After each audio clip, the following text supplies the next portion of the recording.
Hi, you guys. This is Cassandra from Ask Miss Cassandra, and I inspire men to create incredible memories with their loved ones. I'm here with my good buddy Chad Scott. How you doing, Chad Scott? Relationship, life coach, and very big on accountability and being a accountability partner. Yes.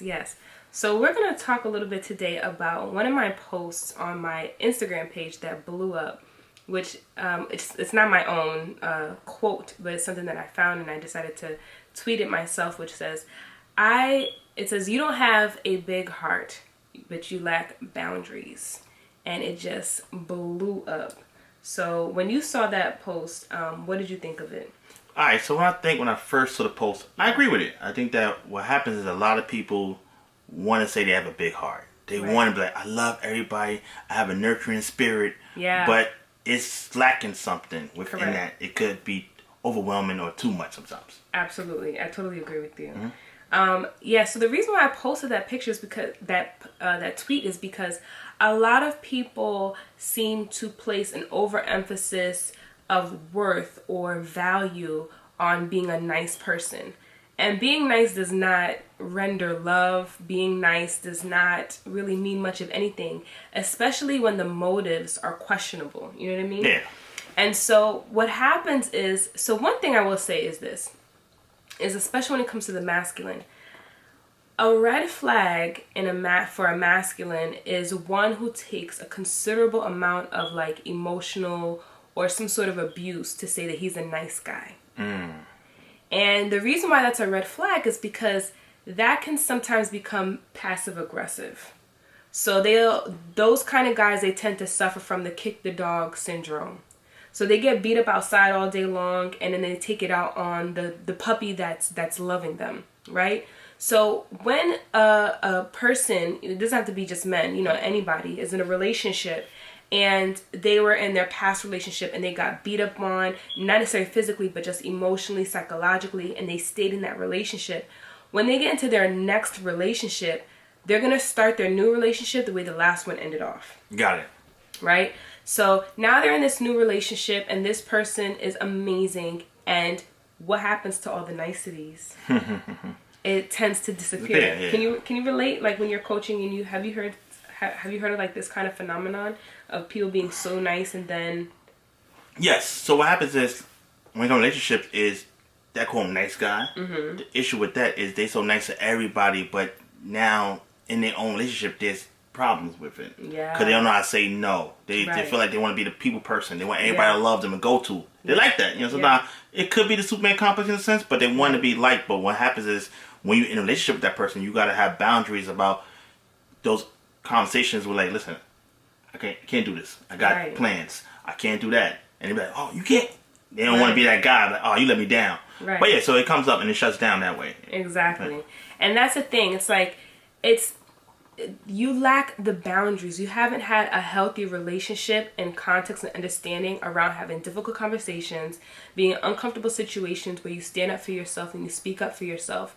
And so instead you lack boundaries. And this makes it so challenging to be in an intimate relationship because if you're so used to being that nice person where everybody has access to you or everybody can have a piece of you, then how much of you is really left in your relationship? When you get comfortable with setting boundaries and you get comfortable with not having the claim of fame to being this nice person, when you can remove yourself from that, you're better equipped to establish boundaries with family, friends, even yourself, even your significant other, to say, hey, this is where we stop right here. That creates safe space and room for your intimate relationships. It does, because at the end of the day, you want to be able to be in a healthy relationship regardless. Right. With yourself, with your spouse. So you have to know your limits, and sometimes people go to the extreme. Right. And then they get burned out, or they feel like their significant other is so understanding. Mm-hmm. They could say no to them. Like, I got to do this because she won. Right. That person will understand. Right. Because I got to do this for all these other people. Right. But they say take care of home in a sense. So sometimes people get caught up in relationships when they're like, all right, that person's so understanding. Mm-hmm. They know who I am. Mm-hmm. I'm that for all the people, but they're not the same boundaries come to you. Correct. You constantly may be the person that always get the end of the stick, so to speak. Definitely. Because you got to please the audience, so to speak. Family and friends that have been around, longer than, the situation, the relationship. Definitely. And when I coach ladies around feminine energy, I often tell them to be very careful about how much they give. Because 9 times out of 10, when women give a lot, for some reason, or people in general, they think that, well, I gave them so much and I did so much for them. And when they don't see that reciprocity, such as being put on a pedestal, they get upset.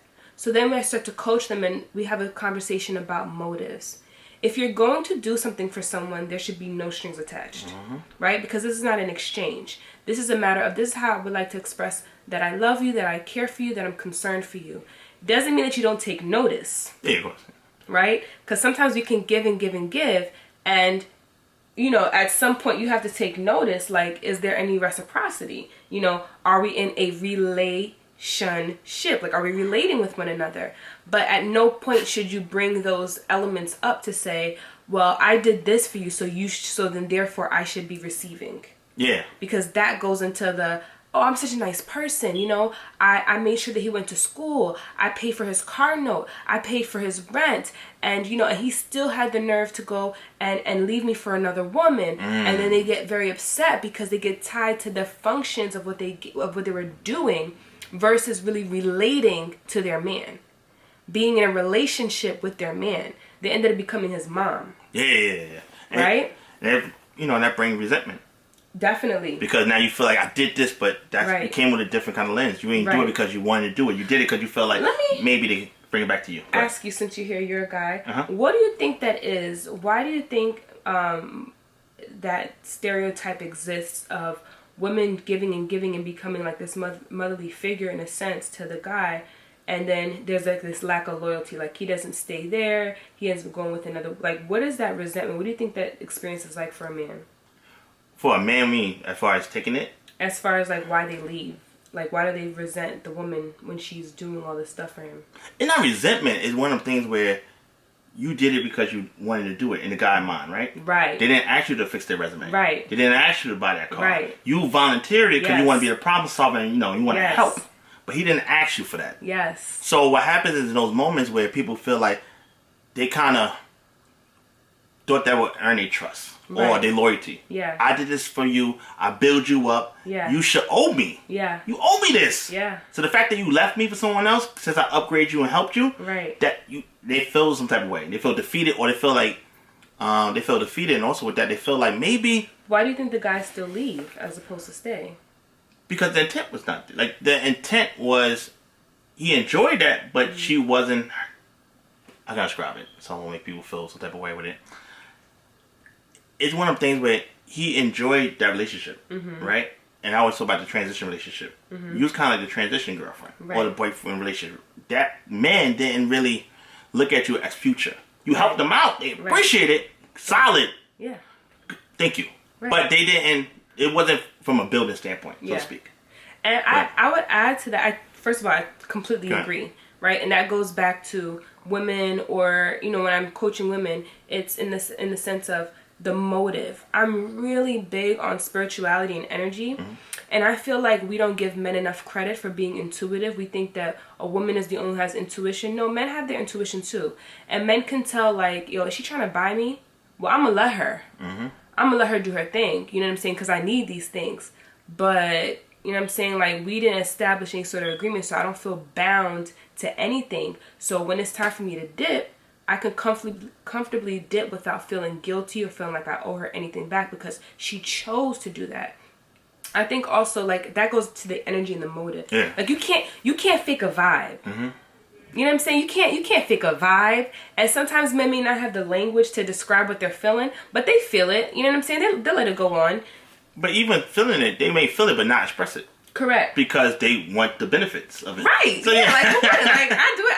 You know, who wouldn't, in a sense? You know what I'm saying? So that's why you want to be very, very conscious and careful about having such a big heart, and that you so identify with it that you develop a victimization narrative around your personality, that you can't seem to find anyone that appreciates you, that cares for you the way that you do, because, you know, you're the one that plans people's birthdays, but when it's your birthday, nobody does anything. Well, what's your motive behind that? If it legitimately brings you joy, then mission accomplished, right? If it brings me joy to plan somebody's birthday, then I have experienced the joy of seeing them happy. That is a done deal. There's nothing to owe me because I received my benefit. You're happy. That makes me feel happy. The issue is that when you keep doing that, at some point you're going to want somebody to give it back, which is okay. But just keep in mind when you're crossing that threshold of feeling like I'm being used, I'm being taken advantage of. Yeah. I feel like that's the difference between a gentleman and a good guy. I don't want a good guy. Listen, the next time I hear somebody say he's a good guy, I'm be like, oh, okay, I'm good. I would rather have a guy who somebody might say like, yo, he's a hard ASS. You know what I'm saying? But he respects his women, right? Or his lady. He respects people as a general rule of thumb, but he's not a doormat. You know what I'm saying? So sometimes I think like when people talk about the good guy thing or the good girl, she's a good girl, it's kind of doormat. Yeah, like I said, I'm big on character, right? Yeah. So that whole good guy, good girl, and that big heart thing, it get misleading. Okay. And it's not the character, because you said they want something out of it. Definitely. So it's not who they are. They want that to please people or want people to like them. Right. But they're not genuine. Right. So you're like, I don't know you. Are you nice? Are you nice? Or are you nice because I really feel like you want something great for us? Correct. And I think it has a lot to do with how we grow up. Most of the times people are like have that people-pleasing energy. Yeah. That was a survival mechanism that they had to use to thrive in their relationship or to thrive in their family structure, you know, which is like I won't be seen, noticed, or heard unless I find or make myself useful. Yeah. And so they never graduate from that concept in that they also too deserve to receive. And so they habitually create more and more environments where they're not only staying in that space of giving and giving and giving, they can't even be around people who are independent. So they'll continue to attract more of that save a HOE that's it. kind of thing. The Superman complex. Okay, there you go. I like that better. I'm spelling things out. I'm trying to be sensitive over here. But yeah, the Superman complex. Exactly. They want to save everybody, and that's, you know what I'm saying? It's force. Exactly. Listen, I see it so many times where men play that nice guy role just to try to go over, and they not genuine, and the women feel it. They're like, he's a friend. He's a friend zone, and he's there because he wasn't authentic. He tried to play as a character. Right. So right. Yeah. So you guys, let us know what you think about this video. Are you the nice person, or do you know a nice person? Are you a reformed nice guy, nice girl? Let us know in the comments below what you think about this video. What were your experiences dating somebody who was maybe too nice? And what do you think a healthy balance would look like? We'd love to hear from you. Thank you.